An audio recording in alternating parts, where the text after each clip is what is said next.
We've all read the story, If You Give a Moose a Muffin, and how that story goes.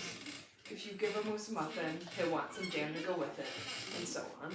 Well, if you give a girl a crochet set, she might want an alpaca. At least that's been my experience with it. I started my crochet journey last October, and at this point I've filled an entire craft room with several weights of yarn made from alpaca to cotton to silk, or a mix of those.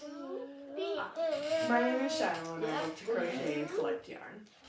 I would like to talk to you about my crochet beginning, learning about and collecting the materials I needed to begin, and where I am currently in my journey, and why I want alpaca.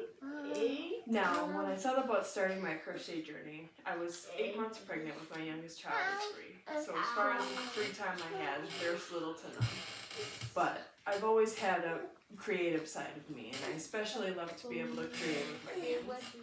I wanted to be able to make all sorts of things for my children, from teething toys to cardigans to letter blocks. There are many different patterns online. It's something I would love to pass down to my daughter or my sons if they wanted. It's important that there are things that persist in generations, and this is something that my great-grandmother did, but got lost with busy lives. To get started, I needed to learn the basics, so I watched a few videos online of how, and I made a list of materials I needed. I started with cheap acrylic yarns, but the feel of those were not my favorite. Acrylic yarn is known for its array of colors though, so that's a plus. But with that I was able to learn the main stitches like the single, double crochet or half double crochet and what a chain is in crochet terms. Someone online had posted a shawl that they had made which was black that had transitioned to red on the ends.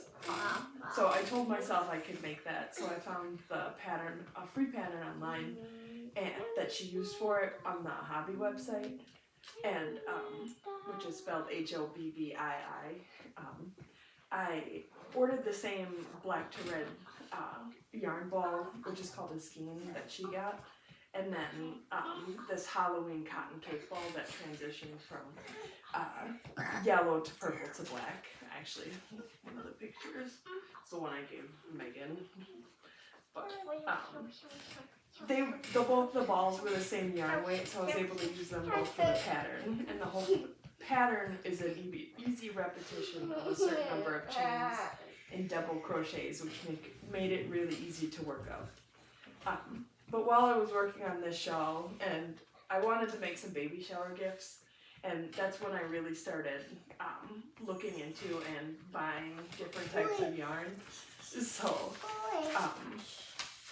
I may have become what some in the crochet and yarn community call a yarn goblin, which in itself has become a hobby of collecting several types of yarn and learning about yarn in all its glory.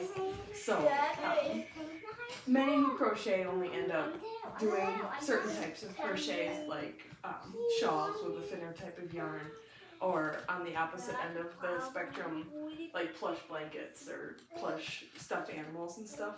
So there's roughly 7 different types of yarn that you can get, starting with size 0, which is lace, going all the way to size 7, which is jumbo. But like many things like clothes and shoe sizes and stuff like that, there can be variations from baby clothes, all that. I'm sure everyone's experienced it, where it varies from manufacturer to manufacturer. So I ended up diving headfirst in it and kind of getting a collection of the assorted different types of yarn. So now I have a whole collection.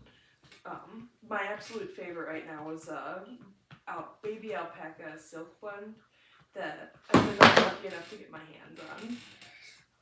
I also have cotton, silk, acrylic, wool, bamboo, mohair, alpaca, and various blends of these several types as well.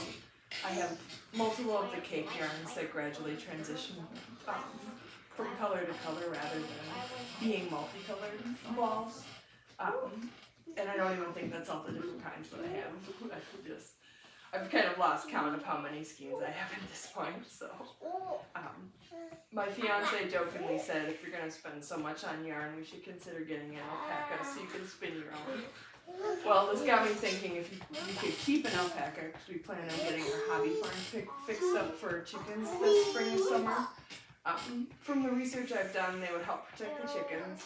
They also do not strip the land, and obviously their fur fleece would be a big reason to get them as well. There's two types of alpaca, Wakaya and Assyri. If I researched correctly, the Assyri has a longer fur, and the Wakaya it's curly and fluffy like a poodle.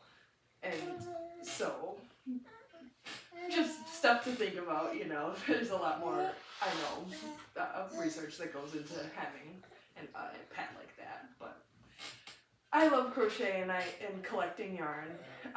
So crochet is something that can be easily learned and passed along generations, as well as collecting yarn and supplies, I suppose. I guess the next thing to investigate is spinning wheels, because if you're gonna give a girl a crochet set, she just might want an alpaca this year.